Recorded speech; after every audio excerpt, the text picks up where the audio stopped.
Hello to everyone. Welcome to the Maverick Podcast. I am your host, Kathy Rose. I want to say a special welcome to those of you who are listening, who question authority, who retain your own sense of individuality no matter what, and who find creative ways to bend the rules. This is the Maverick Path, and these are the people that I want to embrace in this podcast. Now, the other thing about Mavericks is we tend to feel like we are traveling in a tribe of one. And there's nothing wrong with that. But many times we are looking for ways to connect with other like-minded souls, other Mavericks, high individualistic people with strong creativity. And guess what? My guest today fits all of that criteria. We're going to talk to Pam Gregory, an amazing astrologer and an amazing spiritual being, lives in the UK. She's on hold on Zoom right now, so let me invite Pam in. Thank you so much for that, Kathy. Absolute honor and joy to be with you as always. Oh, Pam is a good friend, and I've known her for many years through astrology, and we're just so happy that we get to talk together with you today. So one of the things I wanted to talk about was not just astrology and the fact that Pam has 2 best-selling books that she's written. In fact, let me show those right now before we get too deep into conversation. Your first book, You Don't Really Believe in Astrology, Do You? And then the second book, How to Co-Create Using the Secret Language of the Universe. Okay. These 2 books are amazing. You self-published them both, right? Yeah, I did. Yeah. Okay. And they're available as audiobooks also, right? The first one is. The second one wouldn't really work because it's a workbook, so it wouldn't really work as an audiobook. I mean, that was another part of being a maverick. I didn't want to go to a publishing house. I wanted to self-publish. There you go. There you go. I mean, that's the way it is. You know, the maverick people say, I need to do it my way, at my speed, and I'm not going to be edited. So let me at it, right? Mm-hmm. Yeah, we understand each other. So you've been doing astrology for many, many years. And one of the things I love about Pam is that she is not just the analytical, mechanical based astrologer, which we find so often these days, but you're also very intuitive and very spiritual. And you have gained incredible popularity without having to join a board or an organization or to fit into the big rules. You've done it completely in your own way, on your own. Yeah, thank you, Kathy. Really touched by that. Do you know, I think it started very, very early in life. As you know, I have an unaspected sun. It's unaspected by any large Ptolemaic aspect. There's no conjunction, there's no sextile, trine, square, or opposition. And that's in my 4th house. And I've never talked about this publicly, actually, but, you know, that speaks of the early home, doesn't it? Mm-hmm. And that was, you know, a very isolated experience. I mean, my childhood was extreme, it was dysfunctional, it was packed with crises. And from a very early age, really from about the age of 3, I recognized I had to be self-sufficient. And I remember the upside of all of this was we lived in a northern England, a very tiny village, and you know, the upside for me was over the back garden wall were very extensive woods. And so when things became pretty wild at home, I would just take my dog and disappear into the woods. And I'd spend days out there. I'd take chocolate with me. I built a bivouac, and nature and animals always sustained me. They were always my friends. And, you know, that level of freedom you couldn't possibly imagine these days. I mean, I'd be taken into care, but it was a kind of Enid Blyton childhood in that sense. It was absolutely idyllic, and, you know, go down to the river. So, you know, children find a way through, but again, I was in isolation in the woods, and I was very much in emotional isolation. And it was interesting, at the age of 7, I was lucky enough to win a scholarship to a very academic school about 10 miles away. But all the other girls, it was a girls' school, all the other girls came from very, very privileged backgrounds. And it became very quickly apparent that I didn't. And again, the isolation. came in, I didn't fit. So, it was a very unusual home background. I didn't fit within the school. There were no other children of my age in the village. And so I think one of the good things about an unaspected sun is you learn to be self-sufficient emotionally at a very early age, because you don't fit. You don't really find a group or a loop or fit anywhere. You march to a different rhythm. Yeah, you Mm-hmm. don't quite understand the world, and the world doesn't Mm-hmm. quite understand you. Right. And Right. you've got to get used to that, and might make a life Mm-hmm. that's different from other people's lives, but you make your own rules, I think, from those early experiences of not fitting, because the Mm-hmm. rules don't work very well for you. Exactly. And one of the things I look for in astrology to sort of define the maverick path would be an unaspected sun. This comes from one of the teachings from Noel Till. We both took his course, we both were impacted by his teaching. And unaspected suns using reasonable orbs, for those of you who are studying astrology, not receiving a Ptolemaic aspect, just makes that individualism stand out so much more. And often I find this with unaspected moons also. Mm. Um, but for me, I don't have an unaspected moon or sun, but I have Uranus in the fourth house involved in a dynamic T square. And that Uranus energy shines through. And so that's the other signature I look for in astrology, is somebody who has Uranus standing out. Could be Uranus unaspected or on an angle equaling the sun moon midpoint. All those technical things. If you're listening and you're not an astrologer, you're going to say, oh, that's just a bunch of jargon. But guess what? We don't need to have it proven through astrology. You know if you're a maverick or not. You know in your being if you're Yeah, a maverick. Yeah. absolutely. Creatively bending rules, doing your own thing in your own way. But creativity is a huge part of the maverick path, needing to solve problems creatively, needing to question authority, and so forth. Mm-hmm. Definitely. Because we were having this podcast today, I actually looked up one of the definitions of a maverick, and there was a very nice one, an unorthodox or independent-minded person. But another one was, apparently maverick is a term in the US for an unbranded calf. Yes. And I really like that, the calf that's escaped the That's branding right. process. They That's haven't right. caught him yet. So I really like that definition. I think it makes you much more of a critical thinker, Mm-hmm. because you're not going along with the crowd because you don't fit. So There you you go. Mm-hmm. very, very much the critical thinker of Mm-hmm. anything that's prevailing in society. Right. So the maverick person approaches social media very differently. Rather than getting hooked into groupthink or getting hooked into the programming that's going on, or the media spin words, because we're bombarded with this all the time. The maverick says, isn't this interesting? I think I'm going to observe this rather than absorb this. Right. Beautiful. Yeah, beautifully said. Yeah, Yeah. absolutely. But there is something about the maverick and feeling like you are a tribe of one, and honoring other people who are a tribe of one, and saying it's okay that you're a tribe of one and so am I, and we can look at things very differently. But there's a respect that goes with that, rather than a needing to fit in with a big tribe. Absolutely. And it's interesting here recently in England, and I think it's an international movement. There's a movement started up. There's a Facebook page on it called A Stand in the Park, with a series of Ooh. locations. And every Sunday morning at 10 o'clock for about an hour, people can just gather at these locations.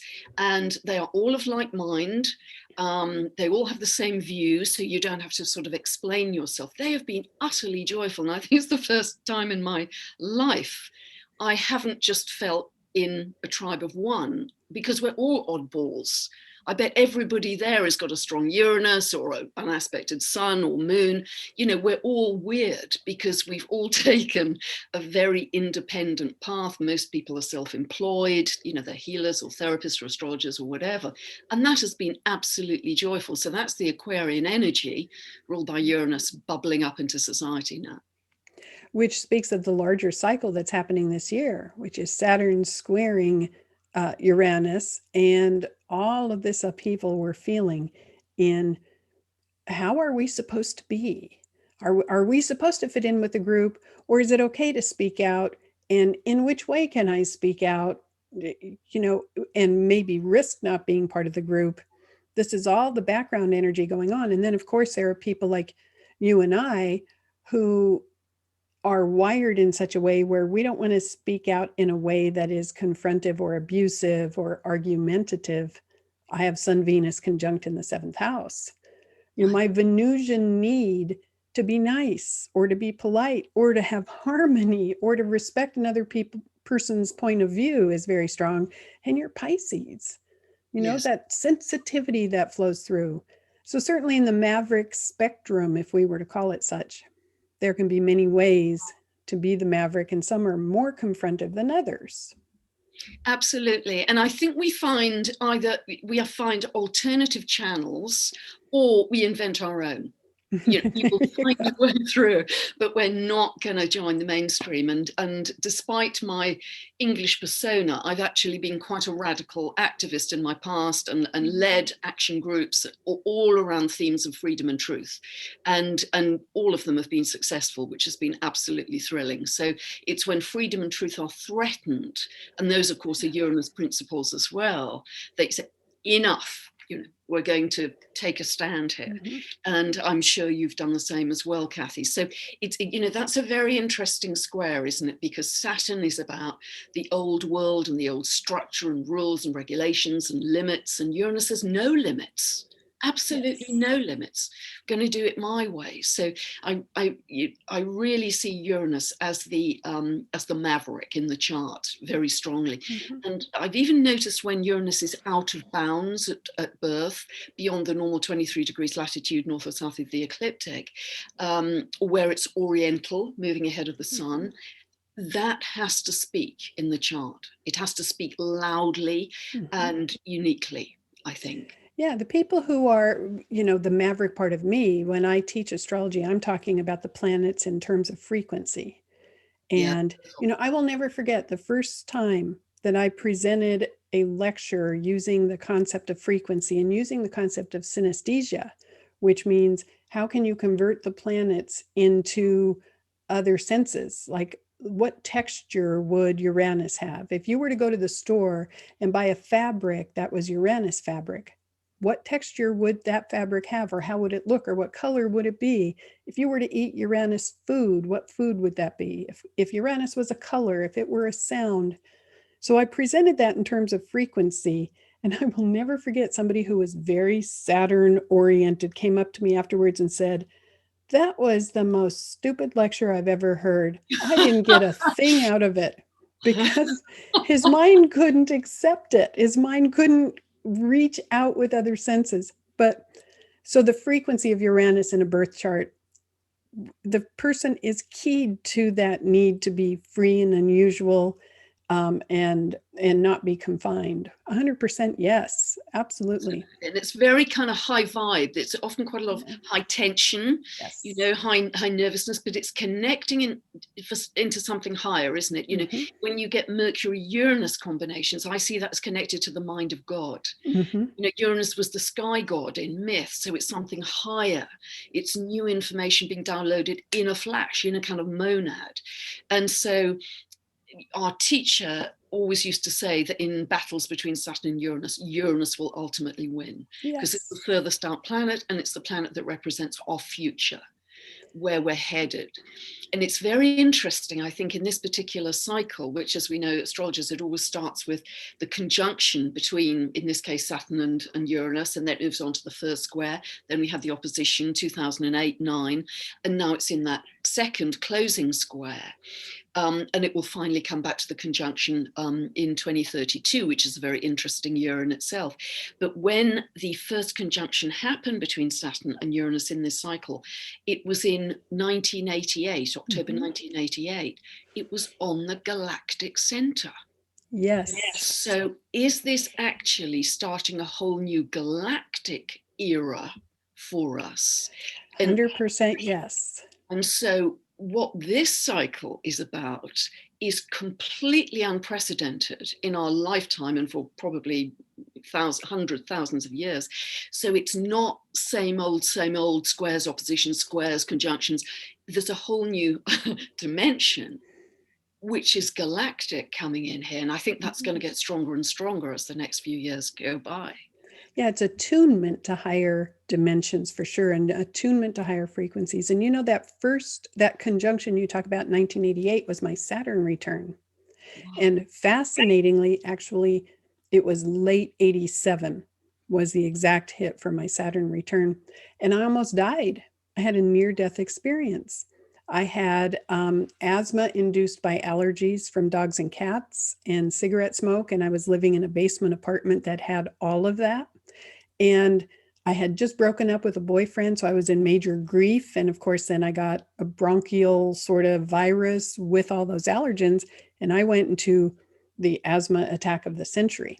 Couldn't breathe for days and days and tried to struggle through. And there was a snowstorm that came in because I was living in Denver, 4 feet of snow. And I really needed to be driven to the emergency room. This was blue lips kind of thing. And when I realized, gee, I have a choice here. There's 4 feet of snow. I can't get to the emergency room and I can't breathe. And this is going critical. What do I do?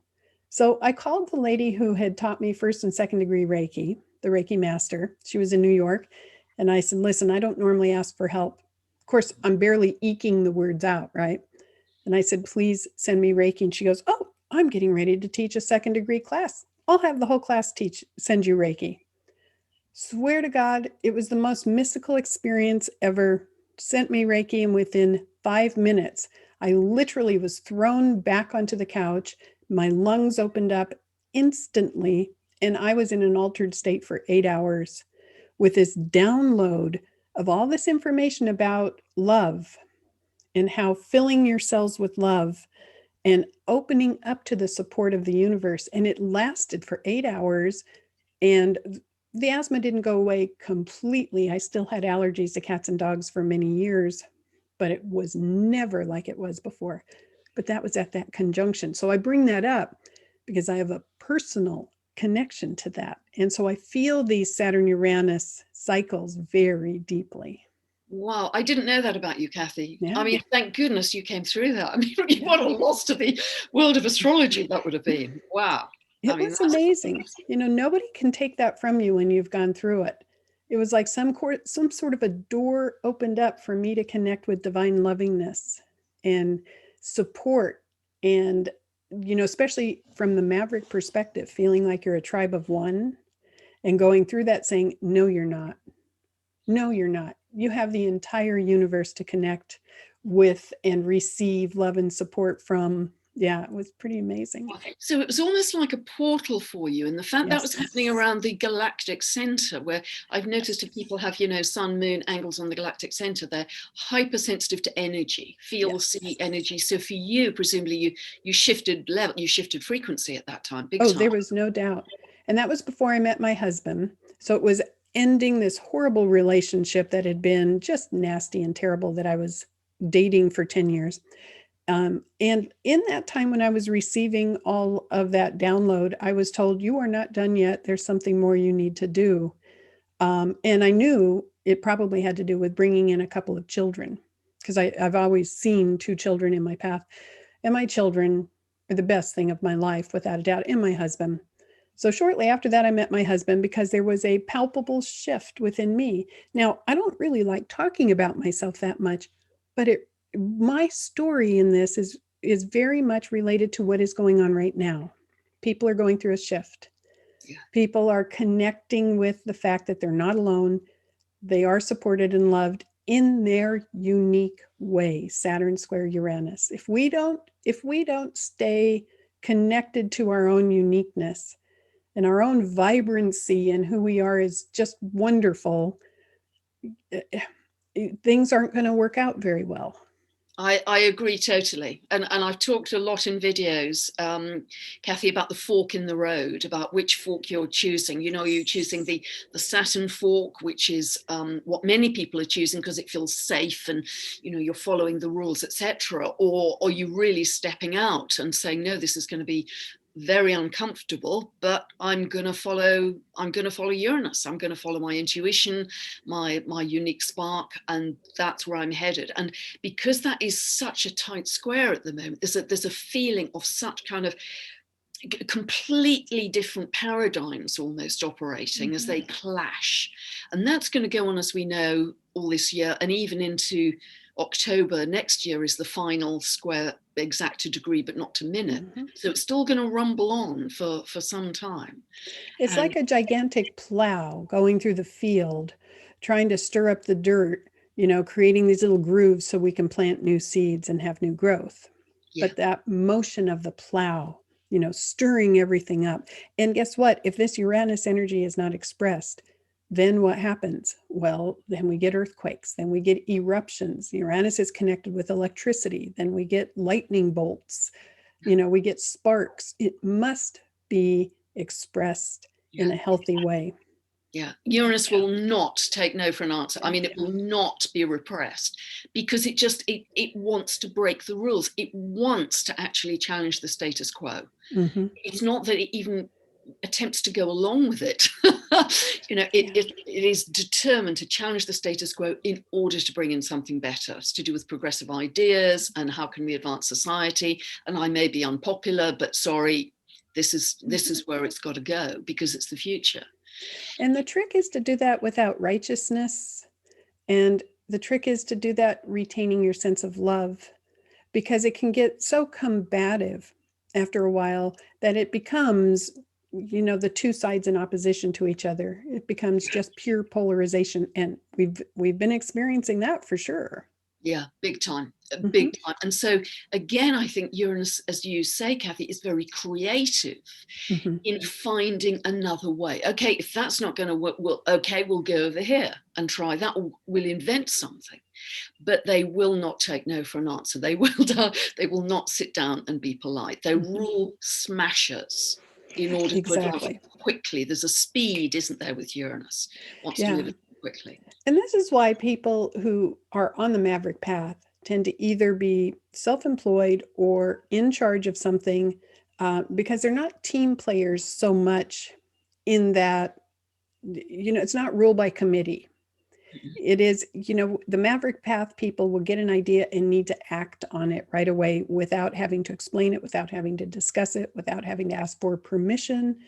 I tried to do the committee thing. I tried to do affiliation with organizations before.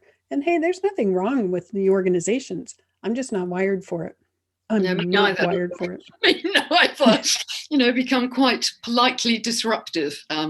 Just doesn't work. Much better just independently doing my own thing. And I don't even really check much, partly because I've got no time around the astrological world. I just keep doing my own thing because that's all I've got time for. And I think that's part of the Uranus path too. You don't necessarily want to fit in with anyone else or even check or look. You're just self-propelled really in that way. Or maybe the better word is you don't need to fit in. Yeah. You don't need to. Yeah. Because what's happening right now are a lot of people who are disrupting the status quo and standing behind new ideas, but they are doing it in such a way that says, you must believe like I believe, because I have the right way and you don't. I don't consider that Maverick, because the Maverick path tends to say, you can do your thing, I'll do my thing. I know what I believe. I know what you believe. Let's just find a way to work this out. It's very different from the Saturn approach, which is should. Yes, absolutely. And we've got a lot of shoulds in society right now. But yeah, Uranus, because it's just so independent-minded and individual, it just thinks, okay, I'll do my own thing. But also I think it's interesting with this square to Saturn, particularly because Saturn's in Aquarius ruled by Uranus. It's almost like it's a challenge to the thought patterns that are already outgrown. I think Uranus is very often shows us where things are already outgrown. We've outgrown that old consciousness, and we have to step into what's presenting itself as our future, because that's where the excitement is. It takes a lot of courage to be a Maverick. It takes a lot of courage. I remember when I started my art career, which was short-lived, relatively speaking, 12 years maybe, but I hadn't ever done a piece of art in my life. I went through a Neptune transit and solar arc simultaneously, and I had this download of creativity, which had to be expressed. So I stepped up to a canvas, bought some paints with no training, and just went at it, right? But I realized how much courage that takes to put the first strokes on when you don't know what you're doing. And then I started to create mandalas with paper and so forth. And people said, I've always wanted to do that, but I've been too afraid. And I said, afraid of what? And I said, afraid I would do it wrong. And I thought to myself, the Maverick path is not concerned with whether you're going to do it wrong or right. It just must move forward creatively. It just must take action. Yeah. Yeah. This new paradigm takes courage.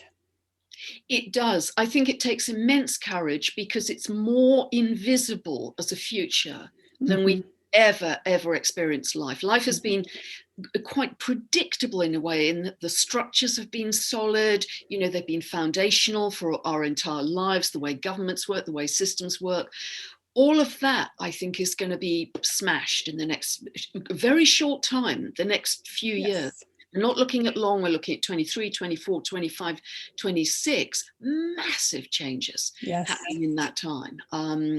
It's going to be very exciting, it's going to be fast, but it's going to be unstable, which of course is another great word for Uranus as well. Uncertain, unknown, and unstable. And there's a visionary quality that is necessary, which is the visionary ability to know it's going to be okay and to know we are capable.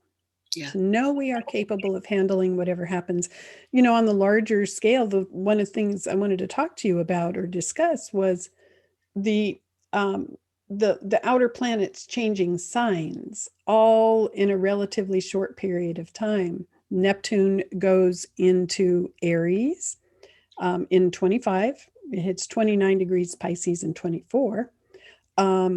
We're going to have Uranus moving into Gemini in 25. We're going to have Pluto moving into Aquarius in 24. All of that happening at the same time. And Saturn is going to be moving into Aries the same time Neptune is. And as you have pointed out in the past, Kathy, that's very much activating the Aries point, the world axis. So it's going to be big on the public stage, very much. Without a doubt. And, there's this shift from sort of water and earth to air and fire, which is fast, is even faster than we're experiencing at the moment. And it's interesting, I was looking back to when Pluto was last in Aquarius. It entered in 1778. And of course, that was around about the time of the French Revolution and the American Revolution, because Pluto tends to catalyze whatever it touches. So Uranus, Aquarius is a revolutionary sign. But interestingly, in 1789, when Pluto was in Aquarius, the very first human civil rights document was drawn up by the France's National Assembly. It was called the Declaration of the Rights of Man. And it gave many more rights to the bulk of the French population, not everybody, but a much bigger percentage of the population, because Aquarius, ruled by Uranus, is very much to do with human rights, isn't it? Yeah. Freedom. So that's very interesting. So Pluto moving into Aquarius at its best could be a real catalyzation, if you like, of the whole issue around human rights, because with Saturn there at the moment, I found it very interesting that Saturn entered Aquarius in March 22, 2020. UK, most of Europe, many countries went into lockdown on March 23rd, the following day, and to varying degrees has stayed in some kind of pullback restriction all the way through. And I'm kind of hopeful that when Saturn leaves Aquarius in March 2023, we may see more freedom coming in for us, because Pluto starts to enter Aquarius that year too. So, but there's a very clear link for me between Saturn being the limitation, the suppression in Aquarius on freedom, and one may argue human rights in what's been happening since March 2020.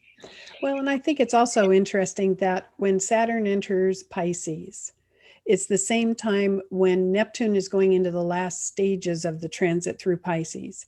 And this Neptune in Pisces phase one of the things it's done is created an awareness of the victim, but it Yeah. may have gone too far because, with any outer planet transit, there are some extremes that come up. So not only do we have awareness of the victim, awareness of people who've been bullied, awareness of people who've been marginalized or feel, marginalized in some way. But then there is this programming that says you must feel sorry for them. You must walk delicately around them, which the undercurrent of that says because they can't handle it otherwise. And I think that's very unfair. I definitely can be empathetic and I can be loving to people who walk a different path, certainly. But feeling sorry for them, which is the undercurrent message that has been promoted, is saying they can't handle it and they are not capable. I would much prefer to radiate to them, I know they are capable. I believe in their confidence. I believe in their strength. And yeah, they may be different. Who cares? I'm different too. But so that Neptune and Pisces, that sensitivity that goes with it when Saturn enters Pisces, we get a way to clarify that and hopefully take that to the highest expression, which is lovingness. That's beautiful, Kathy. And it's so interesting when you say, you imagine them as strong and confident, because then you are feeding their power back to them, rather than if you sympathize with them as a victim, although that's loving very often, but you're taking, you're acknowledging the loss of power. Exactly. And what's fascinating to me at the moment and it's obviously a very long running transit of Neptune moving through its own sign of Pisces. This is related, as we know, Pisces to drugs, to medicines, to the media, to illusion, delusion, fogginess. Hypnosis, absolutely. And because Pisces is the last sign, is this some kind of cultural hypnosis? Because as you say, Neptune is altered states. It's things about leaks and scandals and even deceits and untruths, etc. So for me, and I know you feel the same about this, that once Uranus enters Aries, that could break the dream spell.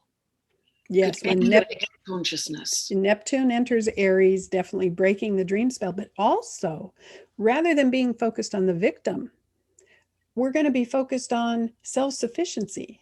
We're going to be focused on, the awareness of how important it is to manage your own state of mind, to create it, to be responsible for your own state of mind, rather than the unfortunate shadow side of Neptune and Pisces is, no, I'm responsible for your state of mind. So I must have ruined your life by thinking this thought or talking to you in this way. Instead, Neptune in Aries is, you're responsible for your state of mind. And I believe in you, by the way, and I'm responsible for mine. And then we all get to be powerful warriors, I think. And of course, Neptune in Aries can go too far. It can be selfish. It can be self-centered. There are shadow sides to everything. But it's interesting because Aries is such a pioneering sign, isn't it? I can go solo. There's a mountain, I'll go climb it. I don't have to check in with anybody. It's a very, to me, it has similarities to Uranus because it just goes solo. It's got high energy like Uranus, and it has to have its freedom and independence and do its own thing. So the whole solo pioneering thing, the rugged individualism, I think can come to the fore much more. I mean, it's, you have acknowledged this in social media posts, Kathy, that when Neptune last went into Aries, we actually had the American Civil War because Neptune can idealize whatever it goes into, and Aries can be aggression. Interestingly, apparently that was the first war where it was photographed. There was documentary evidence in photographs, which is so interesting. But, it doesn't have to manifest that way. It's down to the collective consciousness. It can be new spiritual leaders. Absolutely. And it can be new leadership within. Yes. New leadership within on an individual level. The moon in Aries part of me, I frequently will talk to people about, if you have moon in Aries, you need to be first in the buffet line. And people go, what do you mean by that? I say, yeah, if you're at a party and you're hungry and there's a buffet and they open that line, feel free to march up and get that food. You're not going to push and shove. It's not being selfish, but feel free, if you're hungry, to lead the charge so that other people get in line, right? The moon in Pisces would be, let me get everybody else in line so they get the food first and I'll be last. But moon in Aries says, give yourself permission to be first. And we're going to feel that when Saturn enters Aries. What is selfish and what is not?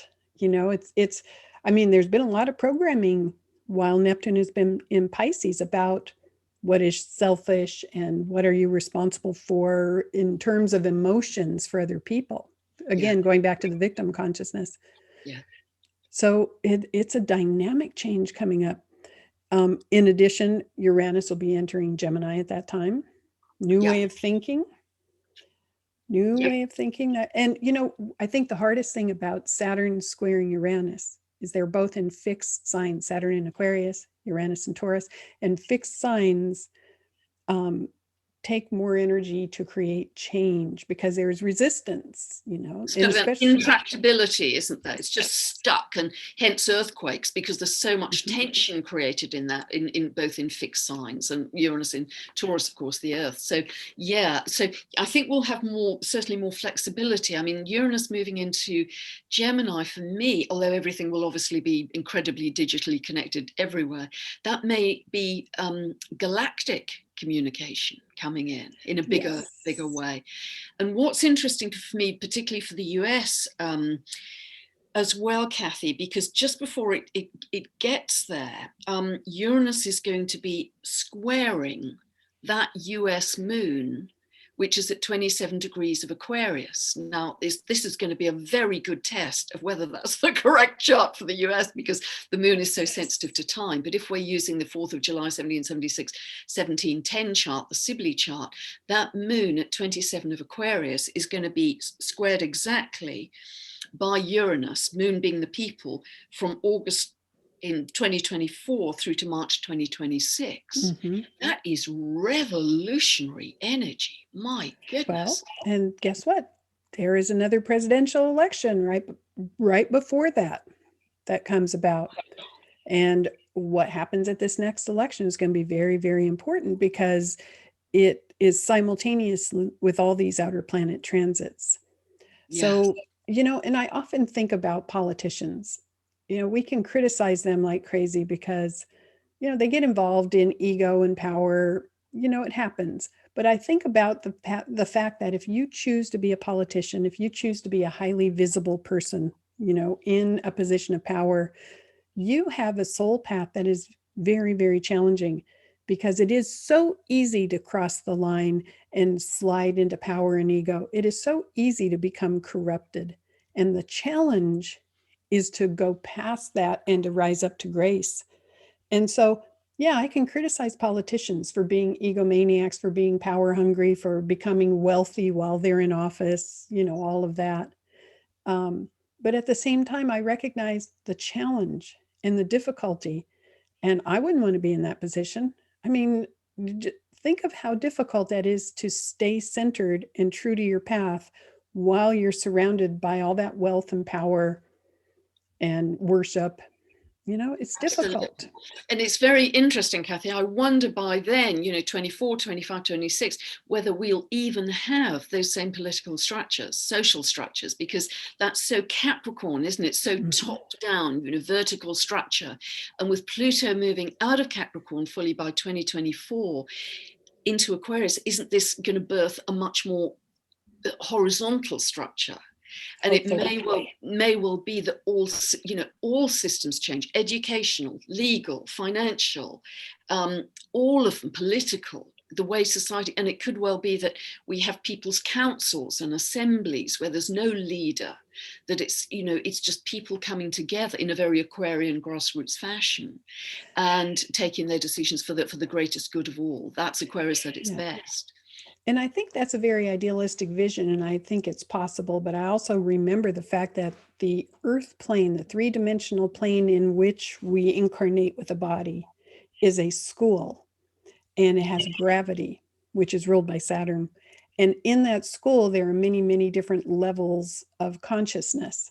But ultimately, this is a school, it's a classroom.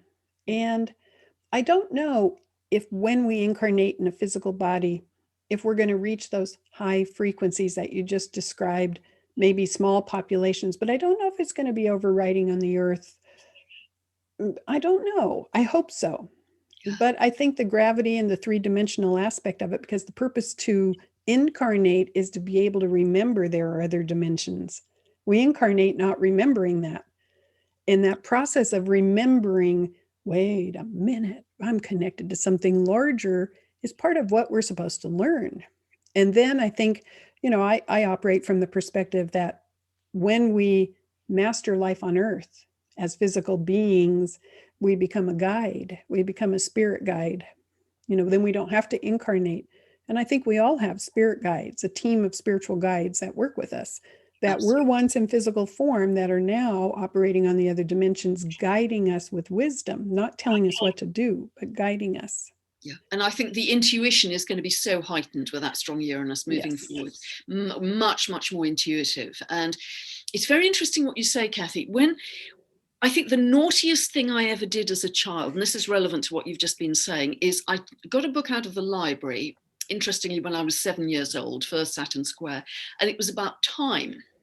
Of course, Saturn, Chronos, chronology, obviously. And I never took it back. I must have read it 40, 50 times. Mm-hmm. And I was 7 years old, but I had to grasp time, what time was, what reality was. And it's very interesting that time definitely obviously exists in the third dimension. But if we are going to be shifting dimensions, can you and I retire?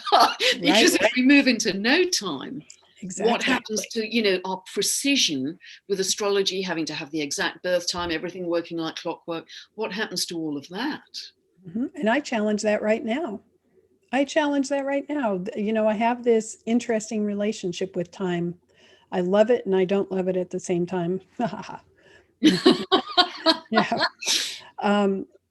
Because when you go beyond the third dimension into the fourth and fifth and beyond, superstrings theory says we live in 10 dimensions at once or more. Time isn't linear, and it's magical, and it's instantaneous. I mean, I remember when I was 8 years old, I used to sit in our little utility closet because I was a latchkey kid. So in my generation, that meant mom and dad were both at work and the kids were left at home. So I was making dinner at 8 years old. I was, using knives and chopping vegetables and using the gas stove and cooking every recipe out of the Betty Crocker cookbook at 8 years old. Wow. But yeah, I know that's very Maverick. But the other thing I did was I would light a candle and I would do seances by myself and try to bring in Jesus and Buddha. I was 8 years old, 9 years old. And so it was something instinctive in me to know how to do that. I'd stare at the candle and I would just call these master teachers in. And I had appearances sometimes. It was pretty fascinating. But, are you willing to take that risk and have enough confidence to know you can connect on those higher levels? That's all in store for us in this next wave of energy, 24, 25, 26. It's phenomenally exciting. And I think our role as astrologers is to remind people to be brave. Yeah, to step out, to have courage, to be a bit of a maverick even. Yes, because it is, everybody has some maverick in them, I'm sure. It's just on the scale of maverickism, where do you fall? I'll just never forget, if somebody tells me I can't do something, I must do it. And my family knows reverse psychology with me. And when they use reverse psychology, I know they're using it. So then I don't do what they want me to, on and on and on. But it's even going to be interesting, I think, with regard to all that, Kathy. Next April, we've got that beautiful conjunction between Jupiter and Neptune. And that, together they represent the mystic, taking us to a higher level of intuition and perception. And so for people who have, their sun or an angle or their moon or whatever, that is going to be, I think, a magical time of heightened intuition. May bring big floods as well, but I mean, in terms of intuition, I think it's going to be exquisite. Yes. The awareness of the self-fulfilling prophecy, I think, is so important right now, especially, and I think when it started and it made a huge impact when Saturn and Jupiter were conjunct in Aquarius recently. And the self-fulfilling prophecy saying, be mindful what you tell yourself because you get to be right. Yeah. And when people realize that, in these upcoming conjunctions, when Jupiter and Neptune are conjunct, I want the focus to go towards lovingness and high Yeah. frequency Yeah. and my connection with the divine and my connection with the universe. I don't want to energize the negative, but in astrology, how many people energize the negative because fear sells. Yeah. And also, yeah, I'm really with you on that because, I often talk about multiple timelines. There isn't just one reality. If we watch the nightly news, it's so contracted. It appears that there's only that one reality and nothing else. And it's very hidebound by restrictions at the moment. But if you can just say, yes, that is a reality, but it's not the reality, and it's absolutely not my reality. I'm gonna create something over here that's very different. Well, that addresses the whole dimension of time. My favorite band is Phish, Phish. I talk about Phish all the time. They're a jam band, and I love them because they are mavericks. I mean, these guys are wild and crazy and unique and interesting, and some of their lyrics are incredible. There's one song they have, and it's in and out of focus, time turns elastic. That's the first phrase of the sign. And I said, that's the astrologer's song. Time turns elastic. Because I feel that when I go down the timeline, when I'm psychically sensing for clients, it's a timeline I can look down. And what happens with time turns elastic is I stretch down the timeline and I see tunnels, possible futures. You'll see it branching off into possibilities. And then you try to sense which one has the strongest probability. Yeah. Which one are you going to choose to energize? Because something may have a strong probability in your future, but that doesn't mean it has to happen. Absolutely, because I see every archetype like a multifaceted diamond with many possible expressions. And so that is a really beautiful way to look at it, because we do have many possibilities, and astrology is a language of mathematical probability. Isn't it really suggesting that particular routes may be more likely than others? But it's then how we, in the analogy I use so often, how we play that, how we play that music as to what really becomes activated. Time turns elastic means you can also go into the past, and you can heal in the past, just as you can heal and project into the future. So, it is elastic and it stretches in all directions and dimensions. And when you mention about galactic communication as a possibility, the seeds are already out there. They're already dropping little hints that we're going to be having those connections with other worlds, other beings, outside of the earth. Yeah, and many people are channeling such beings more and more frequently. So, they're here now. Maybe they've always been here. I mean, we are them in a way, because we're hybrids, essentially, aren't we? We're made of stardust. And so when we get to meet aliens from other worlds, astrologers are going to have a meltdown because they won't be able to do their birth chart. Yeah, that's what I mean about the no time thing. It's going to be crazy. I can retire.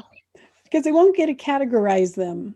Astrologers' brains, when you look at it, love to categorize, love to pigeonhole, love to organize data, and people, get put into little boxes. And I'm really looking forward to the day when we get to meet aliens from other worlds and astrologers go, I don't know what to do because I can't understand you if I can't look at your chart.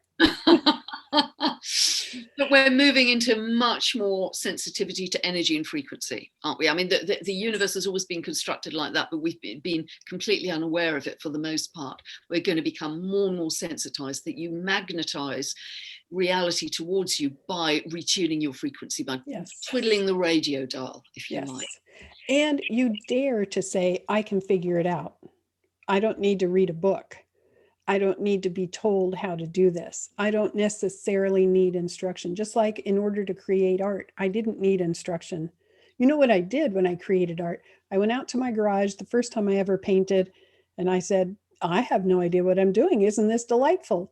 So I put my arms up to the universe and I called in the ascended art masters.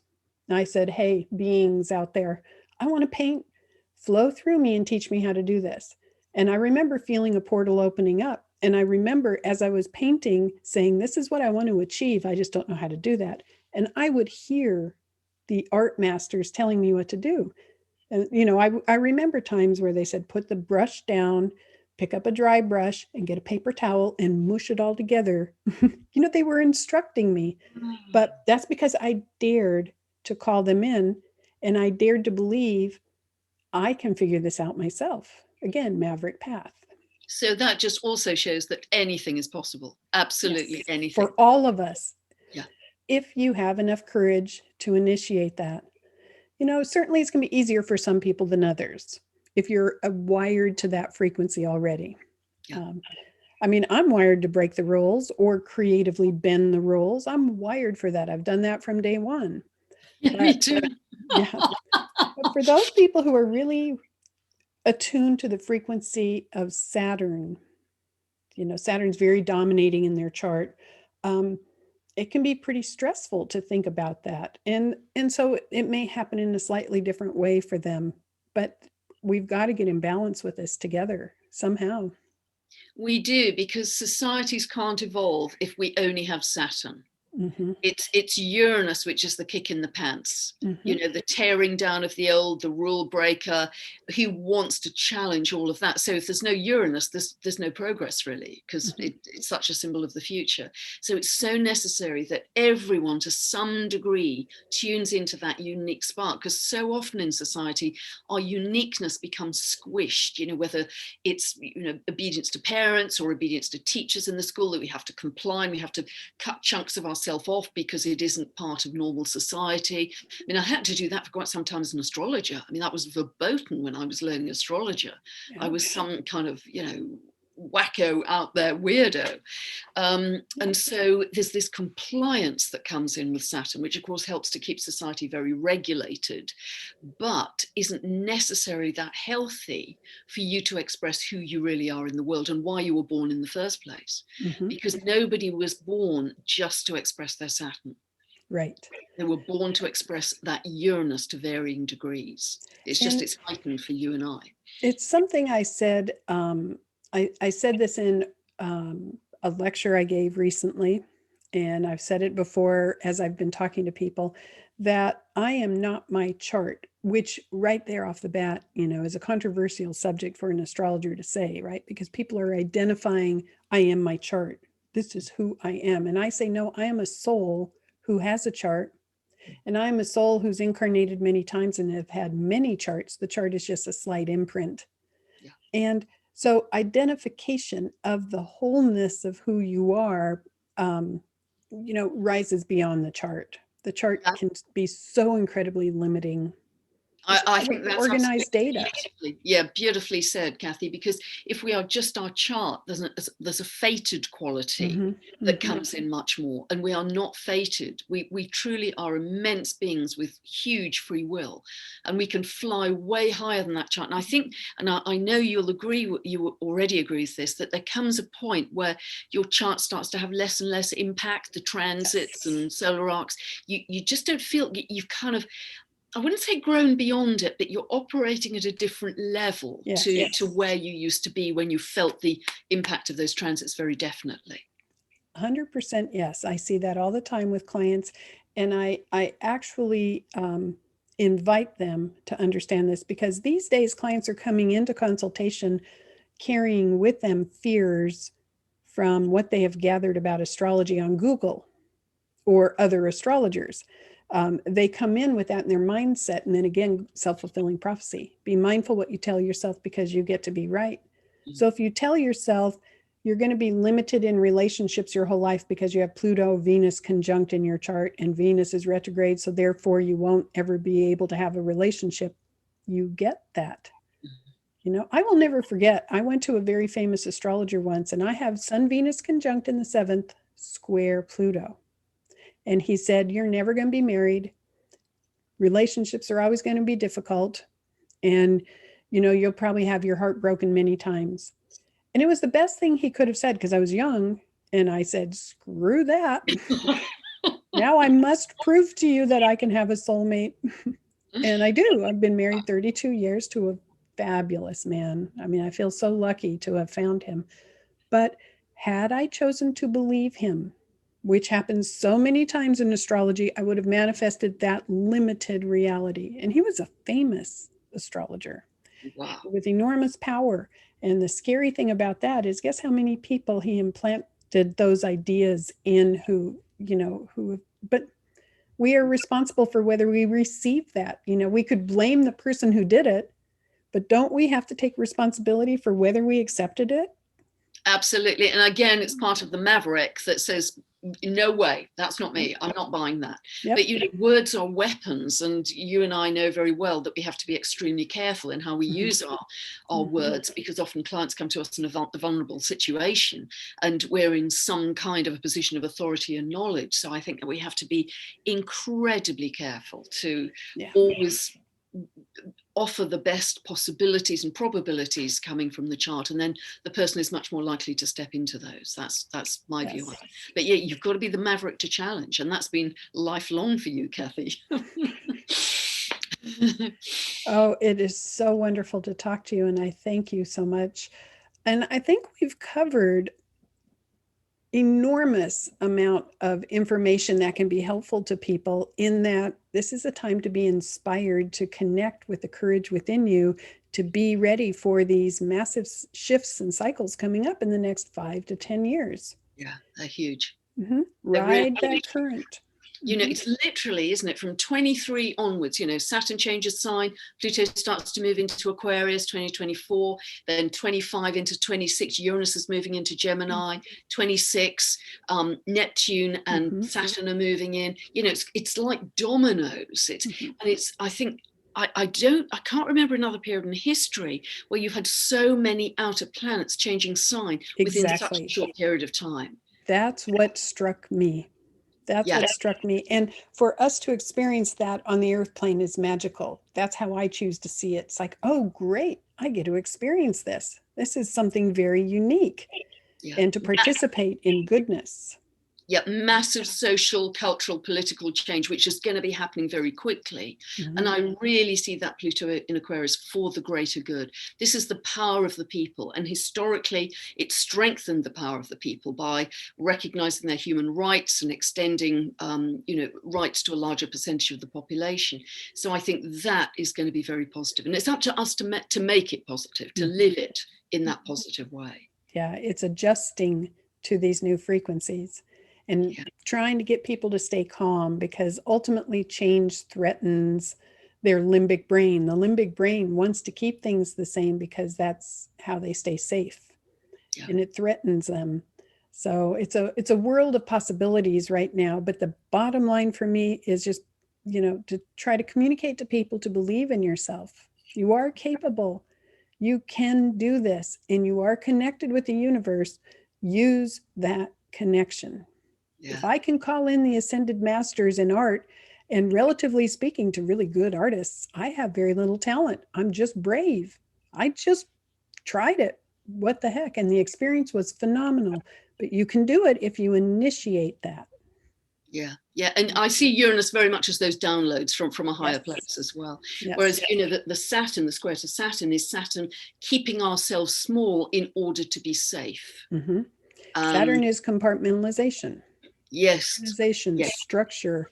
Wouldn't it be interesting if we did an astro drama and had Saturn and Uranus sitting there in a conversation and actually working it out, like a UN meeting, right? But it'd be a planetary UN meeting, and they would be, they'd be sitting there having a conversation, acting it out. One of these days at one of my conferences, I would like to do that. Yeah, you're so creative in the way you do those, Kathy. It's quite brilliant. Thank you. I so respect your work. Thank you. Thank you. All right.